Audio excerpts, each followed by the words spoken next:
ખબર નથી પડતી કે રાધા ક્યાં છે, કેવી હાલતમાં છે. ભાભી, મને રાધાની બહુ ચિંતા થાય છે. મારે ગમે ત્યાં તેને શોધવી જ પડશે. પણ તું એને ક્યાં શોધીશ? ક્યાં શોધીશ? પેલા એક કામ કર, તું રાધાને ફરીથી ફોન કર. હા.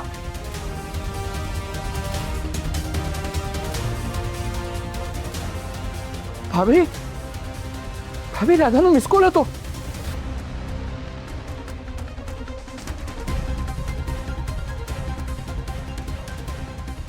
એનો મતલબ એમ કે રાધા એકદમ ઠીક છે અને કંઈ નથી થયું. મેં તને કહ્યું હતું ને કે રાધાને કંઈ નહીં થાય. એનો મિસ કોલ હતો, મતલબ એનો ફોન ચાલુ થઈ ગયો છે. હા ભાભી, તમારી વાત સાચી છે. હું હમણાં જ રાધાને ફોન કરીને જાણી લઉં છું કે એ ક્યાં છે અને હમણાં નહીં હમણાં ઘરે પાછી લઈને આવું છું.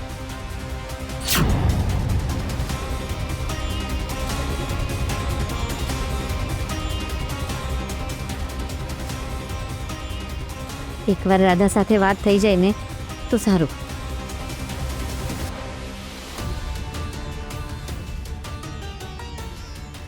હે ભગવાન, નોટ અગેન. રાધાનો ફોન ફરીથી સ્વિચ ઓફ આવે છે. હવે શું કરું? તું ટેન્શન ના લઈશ. રાધાએ સામેથી તને ફોન કર્યો હતો ને, તો એ ફરીથી કરશે. પણ ક્યાં સુધી રાહ જોઉં? રાહ જોવા સિવાય આપણા પાસે બીજો ઓપ્શન છે ખરો? તું જ કહેતો. ક્રિશને રાધાનો મિસ કોલ આવ્યો હતો. એનો અર્થ એ છે કે રાધા ક્રિશ સાથે કોન્ટેક્ટ કરવાનો પ્રયત્ન કરી રહી છે. ના ના, મારે એ લોકો વચ્ચેના કનેક્શન્સ કાપી નાખવા પડશે, જેથી કરીને રાધા ક્રિશને કનેક્ટ ના કરી શકે. તમે મને શું કામ બચાવી? લોકોના જીવન બચાવવું એ મારું કામ જ નહીં, પણ મારું કર્મ અને ધર્મ પણ છે.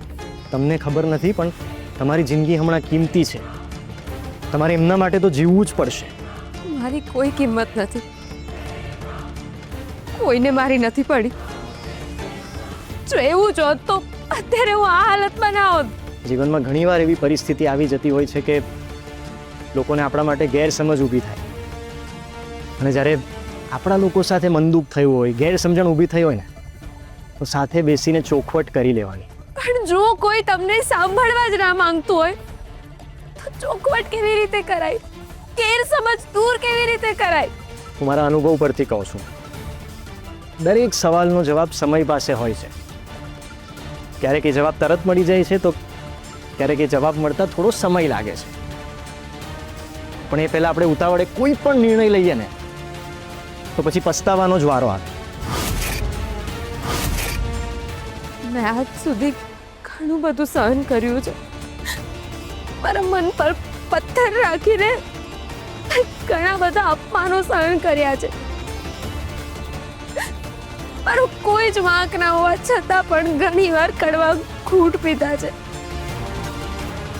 અત્યારે પણ મારો કોઈ જ વાંક નહોતો, છતાંય મારા પર આટલું મોટું લાંછન લગાડી મારા ચરિત્ર પર શંકા કરી.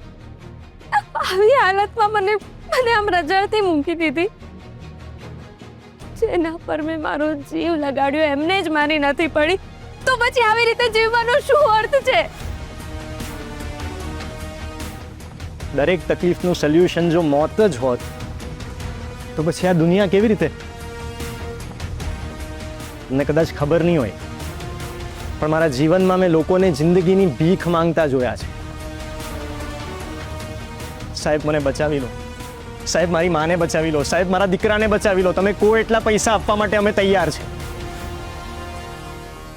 જિંદગીની શું કિંમત હોય છે ને, એ મોત સાથે જજુમતા લોકો અને એના પરિવારને પૂછો. આત્મહત્યાથી મોટું પાપ આ દુનિયામાં બીજું કશું છે જ નહીં, કારણ કે તમે ઈશ્વરની મરજી વિરુદ્ધ કરો છો. રાધાએ મને ફોન કર્યો, એનો મતલબ એમ કે મારી સાથે વાત કરવા માંગે છે. તો પછી હવેનો ફોન સ્વિચ ઓફ કેમ આવે છે? કદાચ એવું બની શકે કે એના ફોનની બેટરી ઉતરી ગઈ હોય. આપણે પોલીસ કમ્પ્લેન કરીએ તો? ના ભાભી, જો પોલીસને ખબર પડશે તો બહુ મોટો પ્રોબ્લેમ થઈ શકે છે. એ ઉલટ તપાસ કરશે તો બધા પ્રોબ્લેમમાં મુકાઈ જઈશું. હા, એ પણ છે. જો મને રાધાનું લોકેશન ખબર પડી જાય તો ગમે તે રીતે એને સમજાવીને પાછી લઈ આવીશ. ભાભી, તમે ઘરમાં તો બધાને સારી રીતે ઓળખો છો. જે થયું એના વિશે તમને શું લાગે છે? રાધા અને શૌર્ય સાચું કહું ને ક્રિશ, તો કોઈ ગમે તે આવીને કે તો પણ મારું મન માનવા તૈયાર નથી કે રાધા અને શૌર્ય આવું કરી શકે. આ ચોક્કસ કોઈનું ષડયંત્ર છે જેમાં રાધા અને શૌર્ય ફસાઈ ગયા છે. મને લાગે છે શૌર્યની વાત સાચી છે. રાધા અને શૌર્યને સાથે બેસાડીને વાતની ચોખવટ કરવી પડશે, તો જ સાચી હકીકત બહાર આવશે અને બધાની ગેરસમજ દૂર થશે.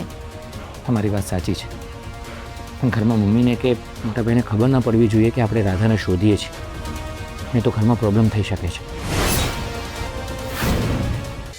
પણ આપણે રાધાને શોધીશું કઈ રીતે? હું એક કામ કરું છું, હું કોઈ મોબાઈલ એક્સપર્ટને પકડું છું જે રાધાના નંબર પરથી એને ટ્રેક કરી શકે.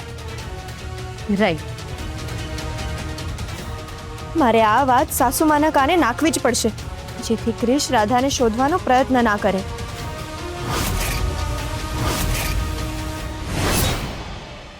તમે તમારું અપમાન સહન નથી કરી શકતા તો પછી પરમેશ્વર કઈ રીતે સહન કરશે?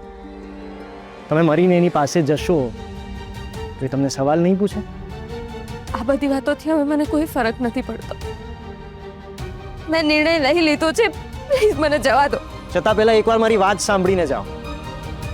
હવે મારે કંઈ નથી સાંભળવું. તમારે સાંભળવું જ પડશે.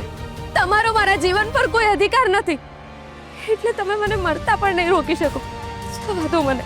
માન્યું કે તમારા જીવન પર મારો કોઈ જ અધિકાર નથી, પણ તમારા પેટમાં રહેલા બાળકનો જીવ લેવાનો તમને પણ અધિકાર નથી.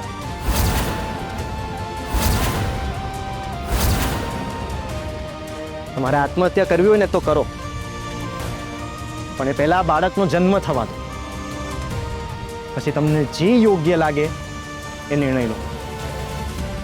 હું તમને નહીં રોકું.